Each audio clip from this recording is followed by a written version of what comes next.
Hey, lovelies. Okay, so today's post is about people complaining about major companies pandering to the gay community.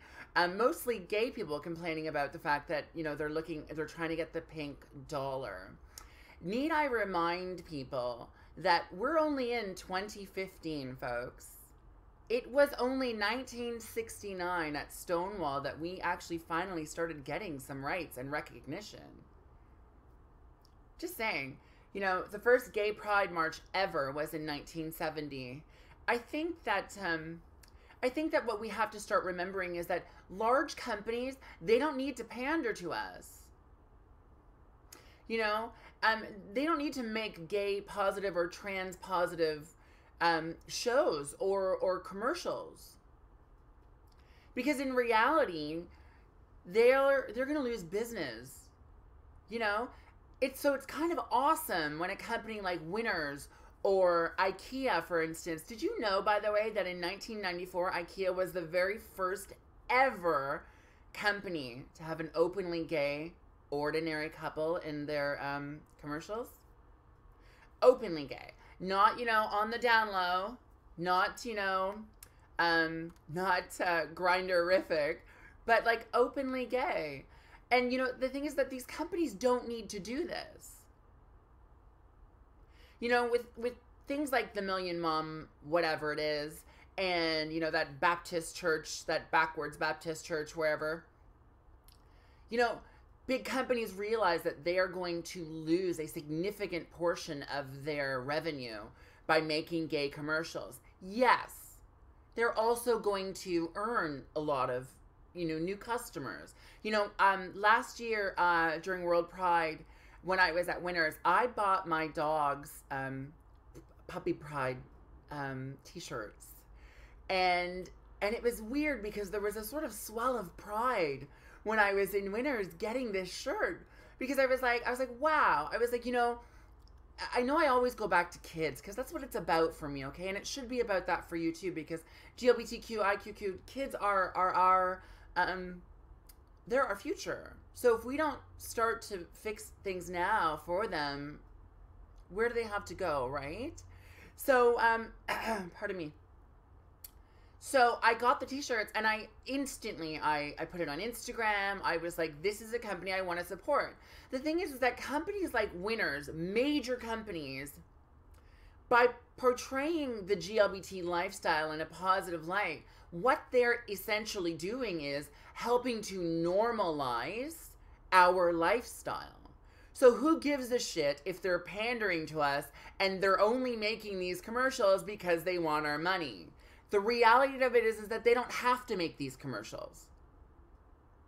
But they are. And if all they're doing is trying to get our money, that's fine. Because like I said, in the long run, they inadvertently are normalizing our lifestyle. Well, lifestyle, right? In air quotes, lifestyle. I look at Barilla Pasta. I will not buy a Barilla Pasta product at all. I'm talking like they have Barilla marinara sauce at Longo's for, I think, $2.79. I will pay the $10 for the other brand, which is $6 more, I guess, $7 more, just because I won't buy Barilla.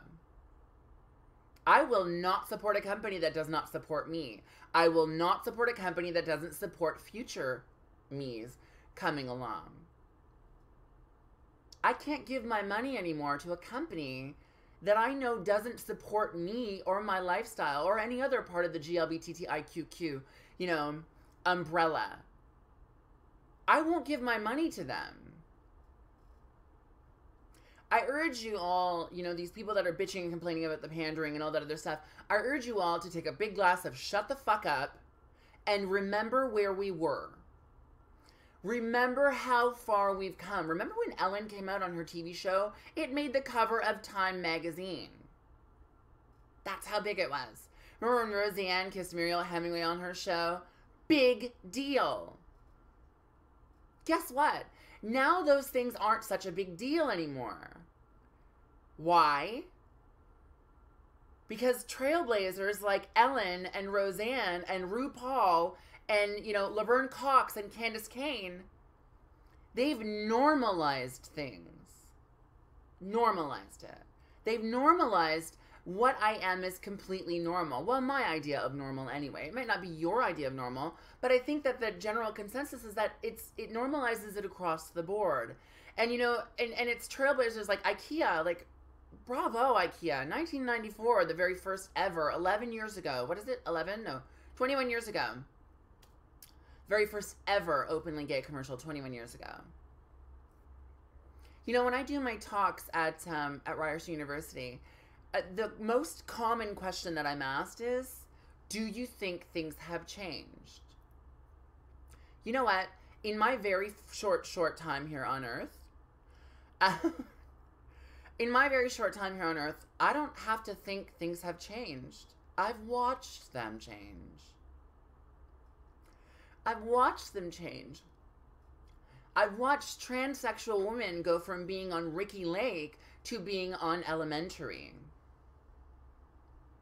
I've watched transgender women competing on a reality show and now starring in a major show. I watched Ellen. I watched the Disney company drop her like a wet hat after she came out. The show wasn't doing well. They let go of her. Guess who has Ellen now? Disney. They've come complete full circle. Look at CoverGirl. CoverGirl is the first makeup company, well, mainstream makeup company, to have, you know, an openly gay spokesperson. Other than, I mean, MAC did it with RuPaul. It's sort of a different scenario, though. I'm sort of talking mass production in sort of this, the Shoppers Drug Mart, Rexall pharmacy places, stuff like that. You know, a lot of openly gay people have been hired for the bigger brands, like, you know, like Bobby Brown or Kevin O'Quinn or Chanel, or they've been hired for them. Fine. I'm talking about the more mass market retail places. That's a big step for us. So instead of opening your mouth and bitching about the pandering and them wanting your pink dollar, why don't you educate yourself, go online, find stores that are GLBTTIQQ friendly, and support them instead of bitching about it. That's it, folks. I am so glad, as always, that you sit through my rants. And I love you all for doing so. I genuinely appreciate you. I thank you from the bottom of my heart. As always, don't forget to comment, share, and subscribe. I will catch you on the flip side, folks. Bye.